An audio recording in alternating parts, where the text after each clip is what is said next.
Hey, welcome back. This is almost one of the last videos that I'm recording in this session, but we will come back for more. I've made it back to my couch and my coffee cup, and I really wanted you to feel just welcome again. Thank you for coming with me to open the door on ADHD. Now, as we're learning about ADHD, especially right at the start, I thought it was really important to talk to you guys about co-occurring symptoms, co-occurring disorders that might be, co-occurring happening at the same time. Now, if you watch one of the earlier videos about what is ADHD, I talked a little bit about problems with sleeping, problems with things like that. And insomnia can actually be something that comes along with. It's not guaranteed, but I just thought it was really important as we talk about ADHD and what does that look like in our lives. Now I've got a study in front of me that I've gone and found. It was published in 2021, June 25th. It was quite recent.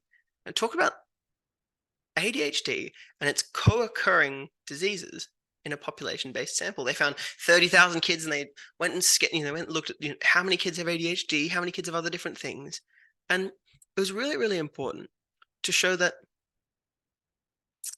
there are certain disorders that were really, really common with ADHD. For example, anxiety disorders affected almost 40% of the kids diagnosed with ADHD, and behavioral disorders affecting almost 31% of the kids diagnosed with ADHD. And it was really important to know that there are aspects of living with ADHD that might help or hinder you and cause you to develop symptoms like that. I'll talk about one in just a second, but I thought this is another really interesting point. Among boys, it was much more likely to have conduct disorders, so behavioral disorders among young boys with ADHD.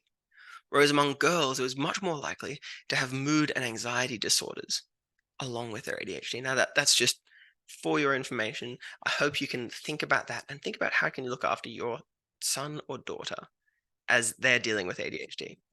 Now, I thought it'd be really interesting in this moment to talk about some of the things that might cause other issues.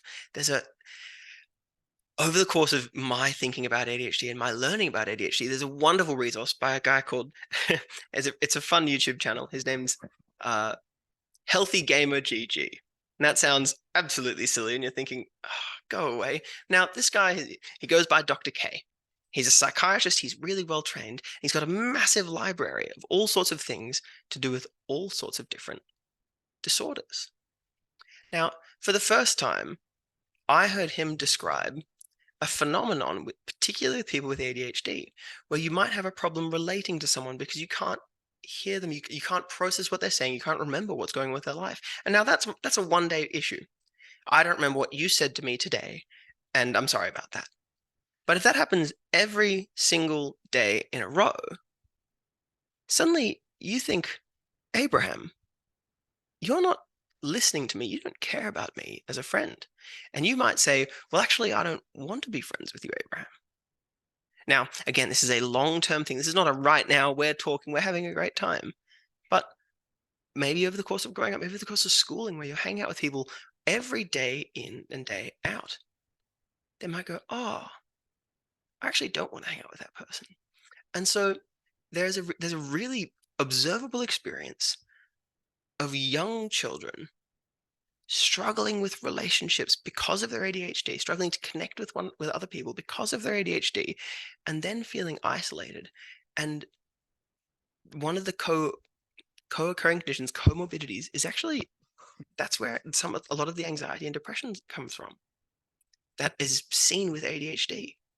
Because of some of the things that happen in the way that you interact with others, it means that they don't want to interact with you anymore, and you're just worried and scared and can't do it.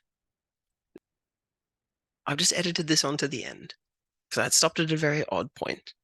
But in that situation, if your child might be struggling and feeling like, hey, they've been developing some of the symptoms because of the way that ADHD affects their relationships, that can be really hard. And I want to encourage you, as you relate and try and look after them, try and care for your child with ADHD, that you can actually reach out in that way and say, you know what, I do love you. I want the best for you. And even if sometimes socially that can be really hard, they've got a really strong support system around them. I want to encourage you in that. the best thing you can do for your child is to be their support system. Thanks for listening. I'm looking forward to talking more. Have a lovely day.